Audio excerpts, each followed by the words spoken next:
Bien, buenos días. Estamos hoy con el doctor Ernesto Duarte Tagles. Esta entrevista es para Noticias de Poder. Queremos platicar un poquito del tema de la donación de órganos, cuántos pacientes se encuentran en lista de espera, cuál es el progreso, el mensaje a la población sobre todo, cuál es el número de pacientes en lista de espera.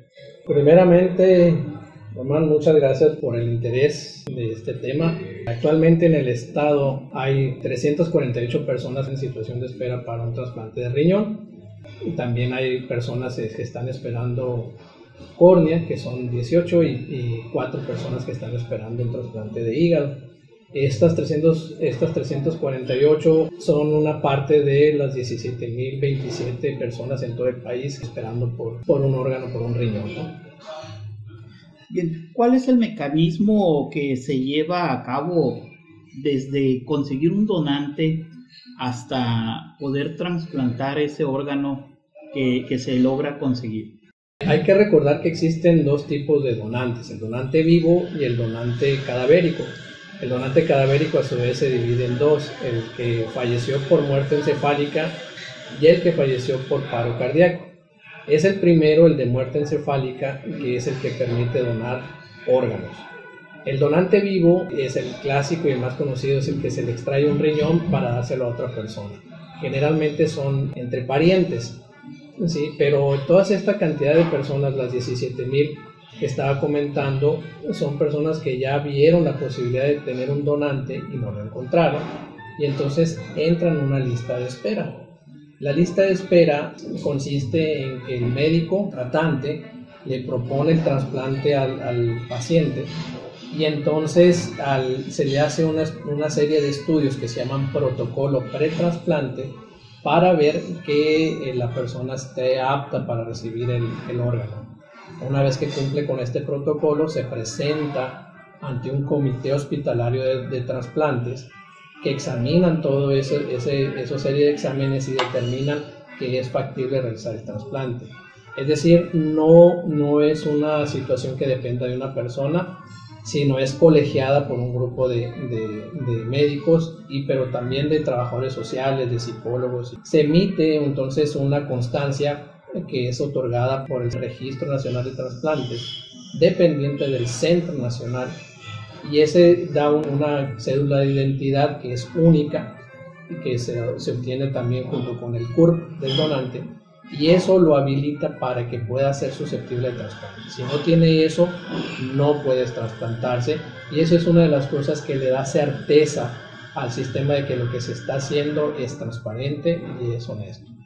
¿Cuánto tiempo tiene que esperar? Pues ahora sí que depende de cada hospital, depende de cada ciudad, depende de la donación que haya en la entidad.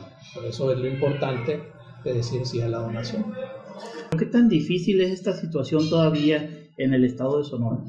Bueno, empezar que es difícil ya de inicio, porque solamente entre el 1 y el 2% de las mortalidades hospitalarias son por muerte encefálica, ¿sí? Entonces ya de inicio tenemos un hándicap ahí que es poco la muerte encefálica.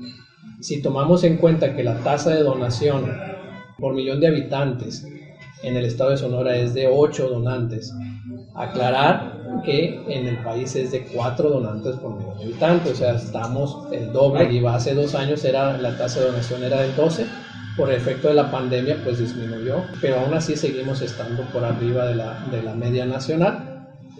Lo cual habla pues que hay una disposición más a la donación, pero son números bajos si lo comparamos con otros países de Latinoamérica como Argentina, que tiene tasas de donación de 18 donantes por millón de habitantes, y ya no se diga España, que es el país número 1, que tiene tasas cercanas al 50, o ciertas comunidades autónomas que tienen tasas de donación del 100, ¿sí?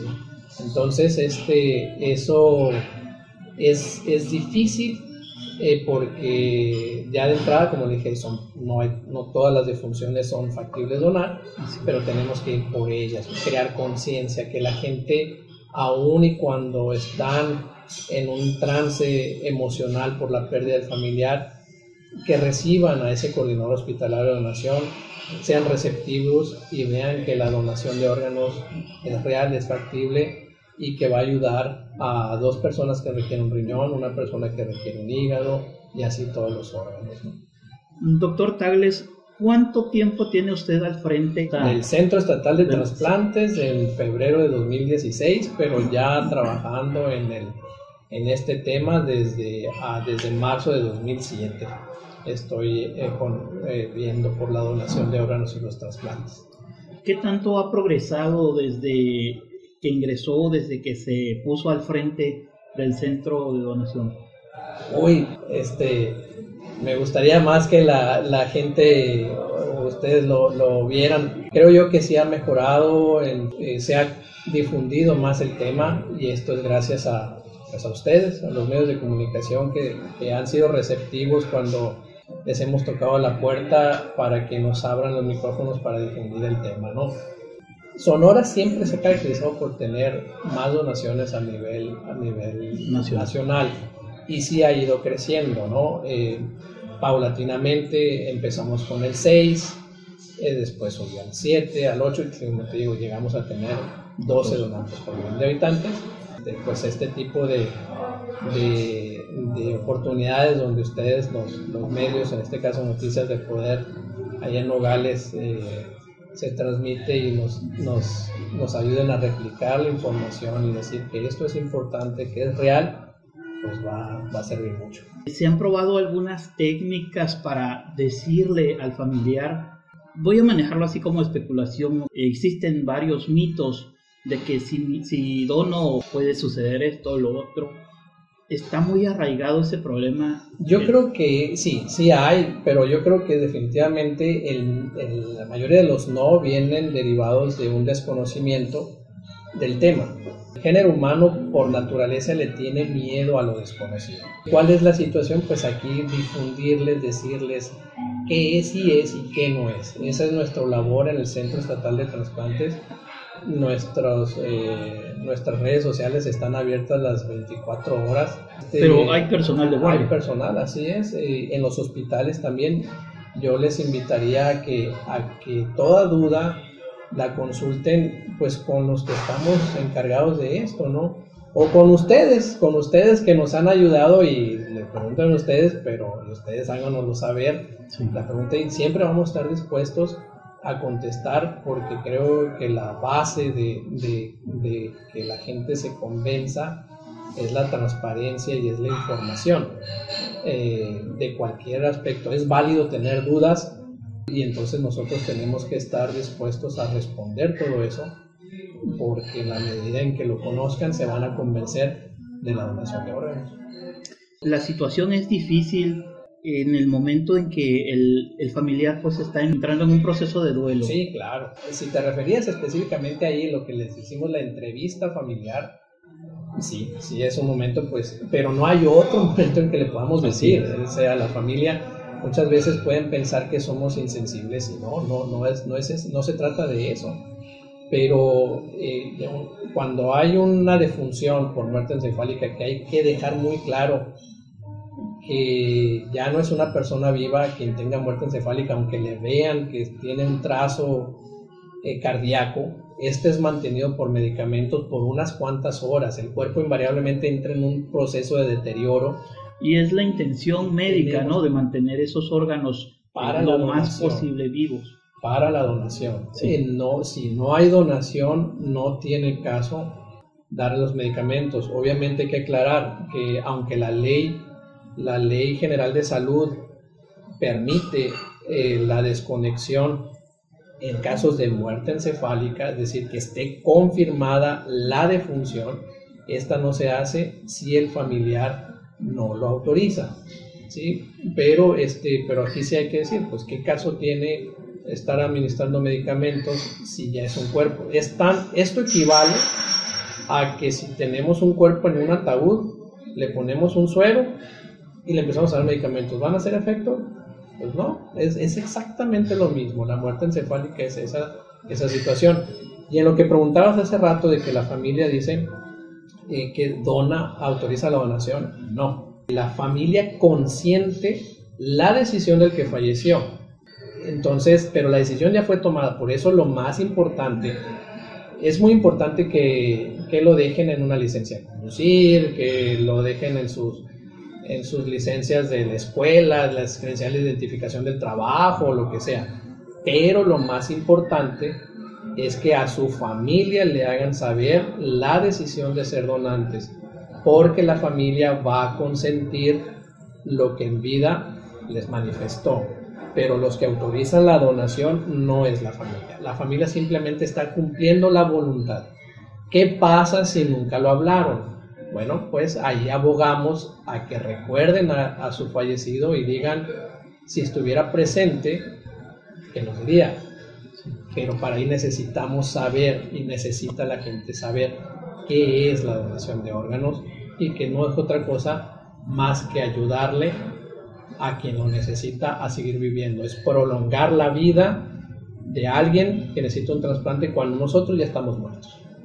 Y que en vez de que nuestro órgano se haga polvo en un ataúd o se haga ceniza en un horno de cremación, pues mejor que ayude a alguien más. Eso es la donación de órganos. Y todos podemos estar susceptibles de que el día de mañana nos digan necesitas un trasplante.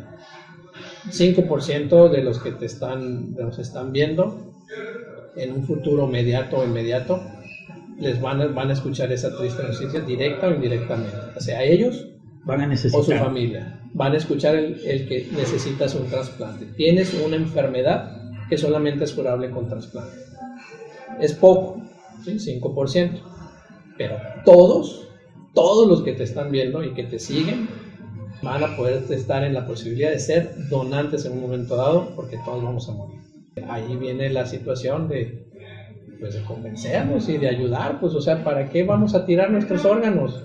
Porque literalmente eso es lo que sucede, ¿no? En el tema económico estamos también restringidos, entre comillas, ¿no? Restringidos porque faltan recursos. Sí, pues realmente el problema es que tenemos tan pobre educación de salud que solamente vamos al médico cuando estamos enfermos. Sí. La mejor medicina es la medicina preventiva, y ahí depende es la responsabilidad de cada uno. Simplemente lo hemos visto con la pandemia, ¿no? Digo, que sí, no se va a decir todo lo que vino a trastocar, pero ¿por qué ha habido tanta mortalidad? Muchas veces porque la gente se queda en casa y solamente va al hospital cuando ya está oxigenando al 50%, 60%, cuando ya no hay nada que hacer porque ya trae mucho deterioro del cuerpo. Somos diabéticos y estamos comiendo azúcares, somos cirróticos y seguimos bebiendo alcohol. El cuerpo invariablemente sufre un proceso de deterioro. No hay recurso económico que alcance para atender a todos. Nosotros tenemos que tener responsabilidad social también de cuidarnos para que cuando lo necesitemos, realmente estemos enfermos, existan los recursos. Ahora, el trasplante es más barato que la hemodiálisis. Por ejemplo, una persona en hemodiálisis con las nuevas máquinas, el promedio de vida es 10 años. El trasplante de inicio cuesta bastante, ¿no? Estamos hablando de 250,000 pesos. Nadie lo tiene, pero el Seguro Social no le cobra, el ISSSTE no cobra, servicios de salud, o sea, Secretaría de Salud no cobran. Con INSABI pues está incluso viendo esa situación, cómo entrar los trasplantes, todavía no está bien especificado, pero aún así muchos pacientes vienen pagando tarifas irrisorias si es que lo pagan. Tanto al gobierno como a la población le conviene trasplantarse, porque lo que cuesta un trasplante de inicio es lo que se deroga por 11 meses de hemodiálisis sin complicaciones. Es decir, que a partir del mes 12, una persona que esté en hemodiálisis empieza a gastar más que lo que gastó en el trasplante de inicio. Si eso lo multiplicas por 10 años, por 9 años, pues imagínate, es mucho la desproporción en que es más barato, porque son 10 años en que la hemodiálisis va a estar gaste, y el trasplante no va a estar, va a ser más económico, incluso con la diferencia que el paciente trasplantado se reincorpora a la vida económica activa, contra el de hemodiálisis que no se puede. Sobre todo si le dicen que tiene que ir a la 1 de la tarde a la hemodiálisis, o a las 11 y le va a durar 3 horas, o a las 12 y le dura 3 horas, se conecta a la máquina y sale a las 3 de la tarde con todos los tiempos muertos de que quítate el catéter, ponte el catéter, etcétera, etcétera. Vamos a decir que sale a las 4 de la tarde y los turnos de trabajo pues son de 8 a 3 y de 12. Entonces las empresas terminan por ya no contratarlos, se les paga pensión y son personas de 30 años, de 40 años. Entonces el trasplante no solamente reincorpora la salud, sino reincorpora todo lo demás. Imagínate una persona, el enfermo, que sea el sostén de la casa. Y además reintegra esa funcionalidad dentro de la familia, que es totalmente la base de la sociedad. Es más, el trasplante es tan increíble que así como me estás viendo a mí, yo puedo estar trasplantado y no te vas a dar cuenta. Así. Wow. Nada más me gustaría complementar esta entrevista definiendo los factores de grupos sanguíneos para los receptores. Es la base para decidir la compatibilidad del donante y el receptor. Tienen que ser del mismo tipo sanguíneo de preferencia, o existe la compatibilidad. No son del mismo tipo sanguíneo, pero es factible ponerle ese órgano porque con medicamentos se va a evitar el rechazo. Entre más igual sea, mejor. Entonces se procura que si un donante es tipo O, se le dé a un receptor tipo O. Si es un tipo B, a un tipo B. Pero aún así hay combinaciones. Por ejemplo, si tenemos un receptor tipo A o B, él solamente puede recibir de un donante tipo O tipo A. Pero si tenemos un receptor tipo O, solamente puede recibir de O. Si tenemos un donante tipo A, no puede recibirlo. Al revés, sí. Si el receptor es A, él puede recibir de O y de A. Pero si el receptor es O, solamente puede recibir del O. No le puede dar un A. Eso es la base para decir. Por eso muchas veces tenemos en una lista de espera, y aunque seguimos el orden de antigüedad, a menos que un receptor esté en unas condiciones muy urgentes de recibir trasplante, se prioriza en la lista de espera. Pero si no es así, es el más antiguo, luego el más antiguo, y así se va recorriendo. Pero dentro de eso se toma en cuenta la compatibilidad sanguínea. Entonces, si tenemos un receptor tipo B, un donante tipo B, y tenemos 10 pacientes en lista de espera y el 10º es B, y que se metió a la lista de espera hace 2 días, y el número 1 tiene 3 años, pero es O, por compatibilidad se le va a dar al 10º. Las condiciones médicas indican que aunque esté en otro número de la lista es el correcto. Así es. Entonces eso es muy importante, y qué bueno que preguntas eso, porque muchas veces es base de chismorreo, ¿verdad? Le dieron preferencia, ¿no? Y luego a lo mejor sale que ese receptor es conocido, ¿verdad? Y en la sociedad, como decimos. Entonces la gente empieza a hablar. Entonces esas cosas yo les invito a que en vez de que hagan el chisme, si tienen alguna duda nos pregunten. Hay mucha gente que dice, no, es que yo conocí. ¿Cuál yo conocía? A ver, dame datos y si es cierto que esto. Porque hay otra cosa, que todo eso está bien penado. Sí. En el 2009 188 países firmaron la Declaración de Estambul, México incluido, donde entre otras cosas se combate el tráfico, el comercio y el turismo de trasplantes. ¿Qué es el turismo de trasplante? Una persona de un país rico viaja a otro de un país más pobre y le consiguen el receptor, ¿no? En México no se da eso, pero México fue firmante y en el 2018 se acaba de ratificar. Digamos que está la declaración de Estambul número 2, y eso está muy penado. Si lo conocen, hay que investigarlo, ¿no? Porque si también nos callamos, somos cómplices, ¿verdad? Claro. Entonces, eso no existe, pero tiene que ser bien transparente y bien abierto. Porque esos chismes no me afectan a mí, no te afectan a ti, no afectan a noticias de poder, no afectan ni al gobierno, ni a la institución que lo está haciendo, afectan a los más de 23,000 personas que están esperando un trasplante, porque si esa noticia le llega a esa familia que en ese momento estamos hablando y dudan qué va a pasar, pues te van a decir que no. Con información de Román Pineda, Noticias de Poder.